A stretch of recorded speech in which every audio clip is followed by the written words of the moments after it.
king of the workers of the world. Hi, folks.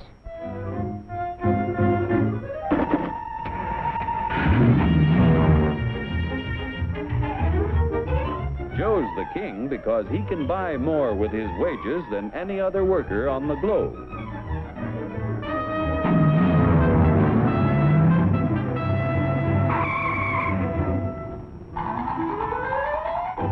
Now, what makes it possible for Joe to earn such a good living?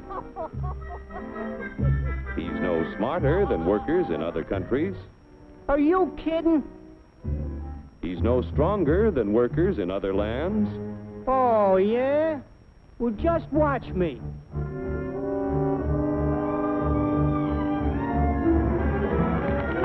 Ow!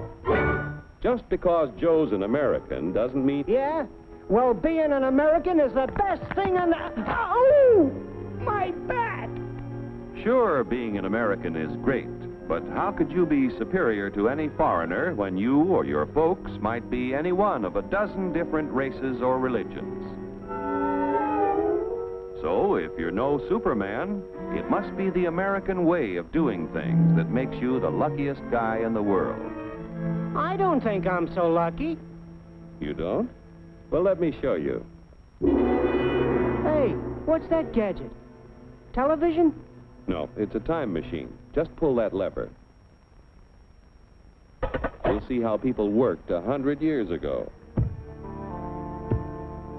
Hey, this I like. Oh, that's too far back. Try again. We want to stop at 1850. Who's the character? That's your grandfather, Joe.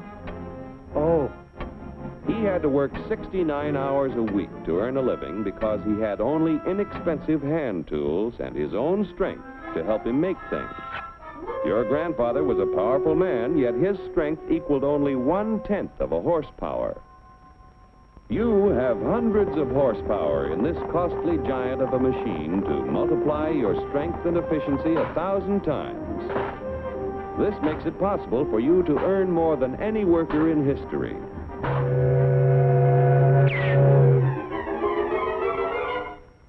And still have leisure time each day to enjoy life. So I'm lucky. But what about the rich guy who does nothing while I do the work? True, there are rich people who contribute nothing. And there are poor people who contribute the same. But most of the invested capital that buys the tools you use comes from your fellow Americans. 40 million of us have money in the banks. 70 million of us own insurance policies.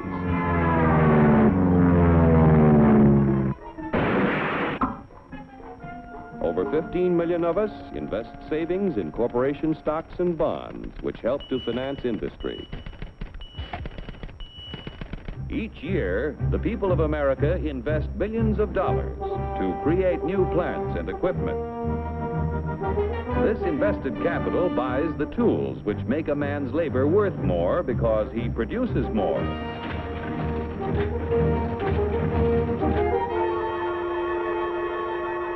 In China, for example, where there is practically no capital available for investment in plants or tools, a man's labor is not worth very much.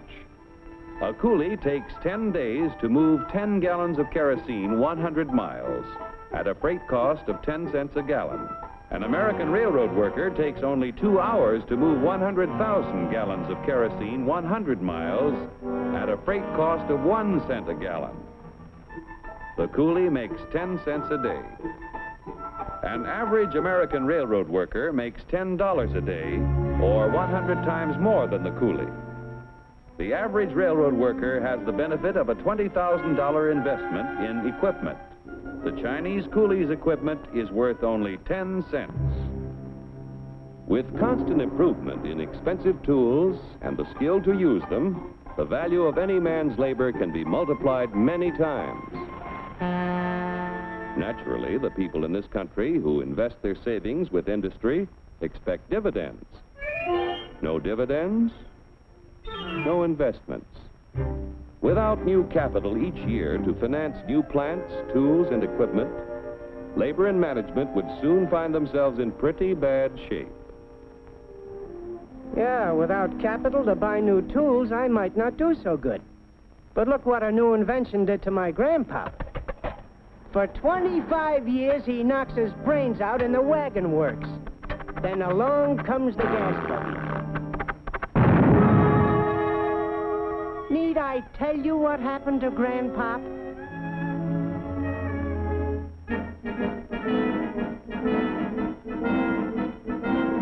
The history of our country proves that new inventions create thousands of jobs for everyone they displace. So it wasn't long before your grandfather had a better job, at more pay for less work. Our industrial progress is largely the result of the competitive struggle between companies to capture the market to increase profits. Huge sums are spent each year to make a better product to sell for less. Yet, regardless of how much money is spent to develop a new idea, there is often failure. When research proves successful, everyone shares in the accomplishment. The business which fails to give the consumer as much value as a competitor gives often goes bankrupt. However, on a national scale, competition gives the greatest good to the greatest number by continually producing more and better goods at lower prices.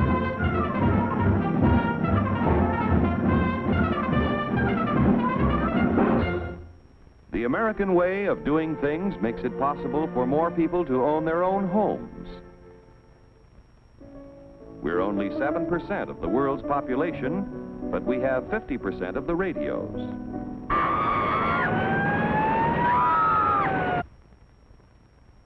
We have 54% of the world's telephones.